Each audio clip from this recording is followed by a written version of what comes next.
اللہ تعالیٰ نے ہر قوم میں، ہر علاقے میں اور ہر ملک میں پیغمبر بھیجے اپنے برابر گائیڈنس کے لیے. ایسا کسی قوم کو نہیں چھوڑا کہ جہاں پیغمبر نہیں آئے، مگر وہاں کے لوگ وہ ان کی تعلیمات کو بھولتے چلے گئے یا گم کر دیے. تو اللہ تعالیٰ برابر اپنی تعلیمات بھیجتے رہا، اپنے برابر اپنے نبی بھیجتے رہا، گائیڈنس کرتے رہا. کیونکہ اللہ تعالیٰ انسانوں کو شیطان کی شر سے بچانا چاہتا تھا.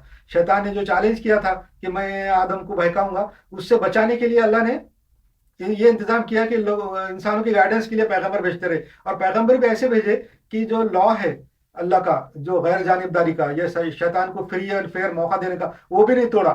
اگر سمجھو ڈائریکٹ آسمان سے کوئی فرشتہ بھیج دیتا انسان کی گائیڈنس کے لیے تو وہ لا ٹوٹ جاتا تھا. شیطان بولتا تھا تو نے رہنمائی کے لیے تو فرشتہ بھیج دیا، اب وہ لوگ جو ہے تو فرشتے کو نہیں مانیں گے تو پھر میرے کو کیسے مانیں گے؟ تو یہ فری اینڈ فیئر نہیں ہوتا تھا. اس لیے اللہ تعالیٰ نے انسان بھیجے، اور جو انسانوں میں سے کسی کو چن کے نبی بنا کے بھیج دیا.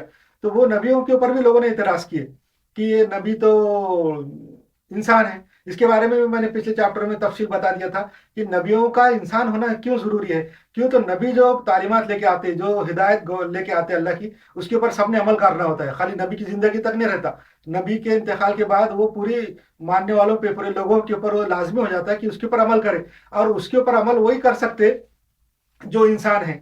اگر نبی فرشتے ہوتے اور وہ کچھ کام کر کے دکھا دیتے، یہ کوئی معاشرہ قائم کر دیتے، کوئی حکومت قائم اگر کر دیتے اسلامی، تو اس کے وہ کام کرنا پھر فرشتے کا ہی کام ہے، انسان نہیں کر سکتے تھے. انسان بعد میں بولتے تھے وہ تو فرشتے تھے، وہ نبی تو انسان تھے نہیں، انہوں نے جو کام کیا ہم نہیں کر سکتے، یہ بول سکتے تھے. تو یہ نہیں بولنا، اور انسانوں کا مقصد دنیا میں اللہ کی جاننے والی، اللہ کو پہچاننے والی ایک سوسائٹی قائم کرنا ہے، ایک اچھی سوسائٹی قائم کرنا ہے جو شیطان کے شر سے محفوظ رہے. ایسی سوسائٹی قائم کرنا ہے، یہ انسانوں کا کام ہے، اور وہ کام انسان کر سکتے. اس لیے انسان جو رسول بھیجے، پیغمبر بھیجے.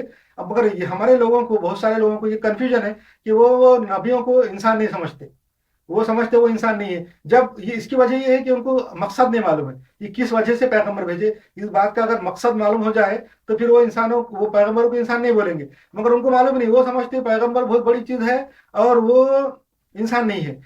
یہ بات مانتے کہ پیغمبر بہت بڑی چیز ہے، بہت مقرب ہے، اللہ کے بہت قریب ہے، مگر وہ انسان ہے. انسان اس لیے بنا کے بھیجا کہ اگر وہ انسان نہیں ہوتے تو ان کے جیسے ہم نقل نہیں کر سکتے. ہم جو ہے نا صرف جو انسان ہے، انسان کی نقل کر سکتا. اولمپک کے کھیلوں میں یا کوئی بھی کھیلوں میں جب ریس کا مقابلہ ہوتا تو دو ایکول قسم کے آدمیوں سے ہوتا. ایک جوان آدمی ایک بوڑھے آدمی کا مقابلہ نہیں ہوتا. انسانوں میں بھی انسان ہی ہے، ایک بوڑھا انسان ایک جوان ہے، نہیں ہوتا. عمر سیم، وزن سیم، اور یہاں تک کہ ایک عورت اور ایک مرد میں بھی مقابلہ نہیں ہوتا. عورتوں کے مقابلے عورتوں کے ساتھ ہوتے، مردوں کے مردوں کے ساتھ ہوتے، کہ تو برابر ہی رہو. مگر کسی گھوڑے کے ساتھ انسان کا مقابلہ ہوتا ہے کیا؟ یہ گھوڑا ہے، ریس کر رہا ہے، ایک انسان بھاگ رہا ہے، نہیں ہوتا. کہ تو دونوں کی برابری نہیں ہو سکتی. ویسا ہے کہ اگر فرشتہ اگر آ جائے نبی بول کے اور اس نے کوئی کام دنیا میں کیا، قائم کیا، تو اس کا مقابلہ ہم نہیں کر سکتے، اس کے جیسا ہم نہیں کر سکتے. ہمارے پاس یہ حجت ہوتی کہ یہ کام ہم نہیں کر سکتے.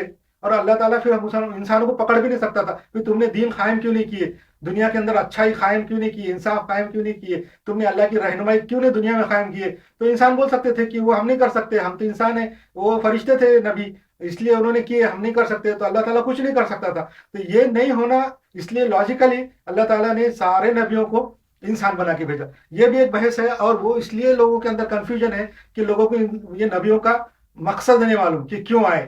تو اس لیے یہ بھی